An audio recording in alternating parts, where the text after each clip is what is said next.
This is not a reaction video. I'm kind of branching away, not branching away entirely from those, but I definitely have been wanting to do my own thing for a while, do some different types of videos. And this is one of them, one that I've planned for a while, but never had the time to work on it. There's a new series I'm starting up. It's called My First Time Playing. You know, I used to play Nintendo 64 and then PlayStation 2 and then Xbox 360. There's so many games I missed out on because you're sticking to one console. Games that came out for the original Xbox, game that came out for the GameCube. I missed all those games. So Metroid was a game series that I've always been interested in, but have never gotten a chance to play because they were never on the consoles that I owned. I would watch gameplay videos and stuff on YouTube of Metroid Prime, and they always interested me. I remember I used to play, this is a stupid story, but I used to play Halo Combat Evolved and walk around with the plasma rifle and pretend like I was shooting Samus's gun.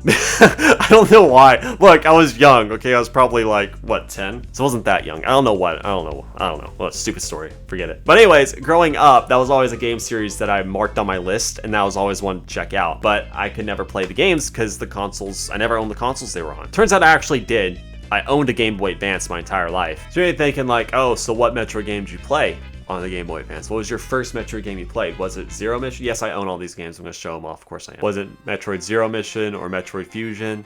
No, it was actually the original Metroid was the first game I actually played. And my first introduction to Metroid was the original game. That's how I thought it would be fitting. Like, if I'm going to play a game, I'm going to start with the game series, I'm going to start at the very beginning. Which turned out to be a huge mistake because that was probably one of the worst gaming experiences I ever had in my entire life. I never beat it. I got all the way to the final boss, Mother Brain, and I couldn't beat her. I would die, and then I'd have to sit there and farm to get my health and missiles back up just to have a second chance at her, and then I died again, and then it's like, at that point, it's just stupid. It's like, I'm playing this game for 8 hours. I'm not going to beat this game. It's not worth it. So I gave up on it, and I kind of gave up on Metroid entirely up until probably about 3 or 4 years ago. I finally got a chance to play Metroid Prime. Being able to finally play these games that I've been looking at and watching for so long, and actually finally being able to play them is a completely different story, because now I love the game series. I've played almost all the Metroid games. Metroid Prime and Super Metroid have quickly become two of my all-time favorite games. So the game series in and of itself is amazing, but I just had a horrible first experience with the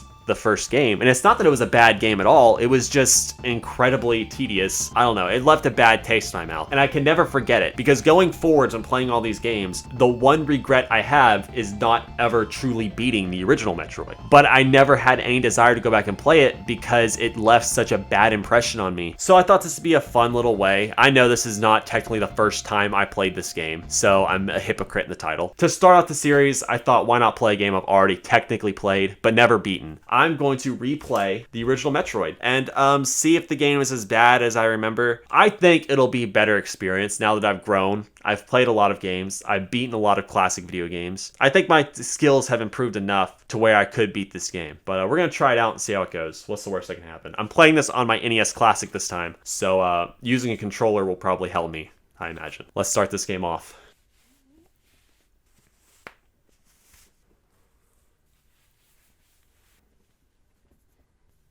Alright, let's get into this. Okay, so if you're not familiar with Metroid, the whole game is basically a big maze, and the goal is to find your way around, collecting power-ups as you go to make yourself stronger. Once you're strong enough, you need to find and kill 3 bosses: Ridley, Kraid, and finally, Mother Brain. So you go around the map collecting energy tanks and missiles. Energy tanks are like your reserve health. You don't have just one health bar, so if it runs out, you just use another one of the energy tanks you picked up earlier. Go as far out of your way as possible to collect these tanks because you'll need them later. Alright, right off the bat, I'm reminded of a couple things that really frustrated the younger me the first time I played this game. Firstly, you're not able to crouch and shoot. This is a serious problem because half the enemies are on the ground, particularly in the first section. And you can't do anything about it, so you have to either just ignore them or wait for them to climb up a wall so you can shoot them. The second thing that was an issue is the weapon you start off with. I mean, look at it, it doesn't even reach the end of the screen. So you don't have a beam that reaches the end of the screen, and you can't kill enemies on the ground. That's like in Halo if you started every level with your shields down. Okay, about 10 minutes in, I finally managed to pick up the long beam. Now my little tomato shooter can actually reach the end of the screen. You still spend half your time running away, but considering how fast though I was able to find the long beam and the morph ball bomb, granted knowing where to go, it still makes me wonder what the point of starting you off without them was to begin with. Also, did I mention that I don't even start the game with full health? Not even half health. And every time you die, your health resets to 30%. I'm sure as the game goes on, I'll warm up to it. It's just a couple of things I noticed right off the bat that were insanely frustrating. It's hard to get over. Alright, now it's on to get the Ice Beam. It freezes enemies, as the name probably implies, allowing you to use them as platforms. Now equipped with the Ice Beam, Long Beam, and the Morph Ball bombs, I felt a bit more equipped to deal with the challenges that lied ahead. But once you leave the first area, this game takes a sharp difficulty spike. I found myself constantly farming enemies for health and missiles. So annoying. Thankfully, once I got the Varia suit upgrade and the screw attack, the game got a lot easier. In fact, it made the game actually playable. Jump ahead about an hour, I hit what's called Ridley's Lair, and the difficulty came back full force. Your Ice Beam becomes practically useless, so you'll be using a lot of missiles. Yes! No! Why? Why the invisible floors? Was this game not hard enough? So in Ridley's Lair, I found Ridley. Surprise. But I'm in bad shape, so I can't even think about fighting him now. So it's off to farm some purple balls for health. Come here, Voltorb. It's around this time when I'm bored out of my mind that the music in this section really started to get to me. It annoyed me before, but I guess because I was focused on the game and wasn't giving too much attention to it. Now though, now it's like nails on a chalkboard. Half an hour later, and no, I'm not exaggerating, 28 minutes to be exact, I finally got my health filled back up and headed in to fight Ridley. Headed in? I headed in to fight Ridley. Doesn't sound right. I went in to fight Ridley. Sadly, the dude is a total pushover. All you have to do is freeze his fireballs to unload missiles into him. Then I found out you can just stand under him and he can't hurt you. 30 minutes I wasted over preparing. Alright, 1 down, 2 to go. It's on to Kraid. Doesn't take but a few minutes to reach the other one. After farming for a bit of health, I headed in.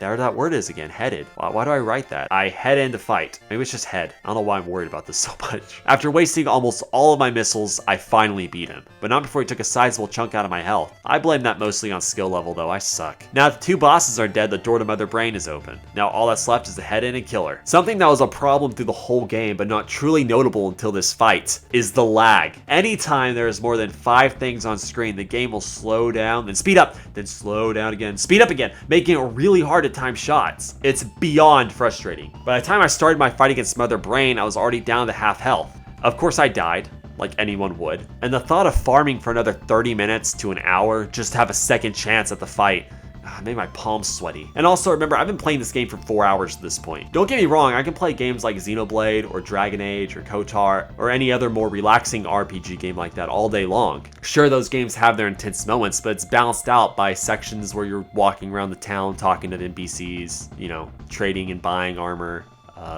doing little side quests. But playing games from the NES or SNES era are a completely different story. They require your full attention at all times. One slip up and you're dead, forced to replay long sections of the game, farm enemies for 30 minutes for health and power-ups, or in some cases, restart the game entirely. 4 hours of Metroid feels like 12 hours of any modern game today. Luckily, I did find a cheat code on the internet. All it really does is put me back at the Mother Brain with my health and missiles refilled, so I can cut out all that time of farming enemies and just get right back to the fight. This has to be one of the hardest video game bosses I've ever had to face. After a great fight, Mother Brain finally goes down in a spectacular 8-bit explosion, then the self-destruct sequence is initiated. The last race against the clock segment is incredibly intense. They give you plenty of time, but I'm not kidding, I was literally shaking while doing this. Up the elevator, back to the ship, and we finally get our end screen. You fulfilled your mission. It'll revive peace in space, but it may be invaded by the other Metroid. Pray for true peace in space. I gotta admit, I don't really get that. How can I revive peace in space, but still have to pray for peace in space? Whatever. Alright, so where do I start? Now look, I don't want to make it sound like there's nothing I like about this game, because the pieces to a great game are here. And once you grab the upgrades like the Varia suit, the jump boots, the screw attack, man, you're on top of the world. And after dealing with the frustrations of this game for hours, you can't beat the intensity of the last 15 minutes or so. It does make it all worth it in the end. Overall, I thought the game was fun, but not really until the second half when you're better equipped to deal with the challenges ahead. I might have had a problem with Ridley's Lair, but I blame that mostly on skill, not really challenge. Now, the whole first half of this game is what I had the most issues with, honestly. Without the Varia suit or the screw attack, I found myself in a loop of dying 5 or 6 times in a span of just 10 or 15 minutes. Mainly because when you die, your health always resets to 30. Enemies on the ground you can't really do anything about, a gun that doesn't even reach the end of the screen. All things that you can fix relatively fast if you know where to look, But also, side note, if you lose some other brain, it's probably worth it just to give up. There's a lot of nitpicks I have for this game that do seem to pile up. But when the game ends, it is satisfying, and I am happy I experienced it. One day, though, I'll beat this game fairly, but that day wasn't today. Man, I will admit, I am kind of disappointed with myself that I ended up using a cheat code to kind of advance through the game. But it takes out all the fun whenever you're just sitting there farming for enemies just to get a second chance at it. And I'm not joking, this happened a lot, constantly. You're low on health, you can't progress until you get your health back up, so you're just sitting in front of a hole, killing the same enemy over and over again to replenish your health and missiles. I know I said that a lot in the actual review, and I'm reiterating it again now, because it was probably the most frustrating thing about this game. It's not like this is the only game that does it, plenty of older NES, SNES games do it. But even starting with the second game, there's health stations throughout that automatically refill your health and missiles, so it helps with that issue of farming enemies. And not saying you still have to do that, because you do have to do that in later games at points, but this game, it was ridiculous. That was the problem I have with it, is that it kept killing its momentum for those sections. Then you progress the game, then you had to stop to kill enemies again. But other than that, I do think the game is fun, despite me ragging on it a lot. Is that a word? Ragging? Despite it sounding like I hate this game, I didn't. I had fun with it. There's a lot of nitpicks I have, a lot of issues I have that are better taken care of in the latter games. But in this one, you can tell they're still figuring things out.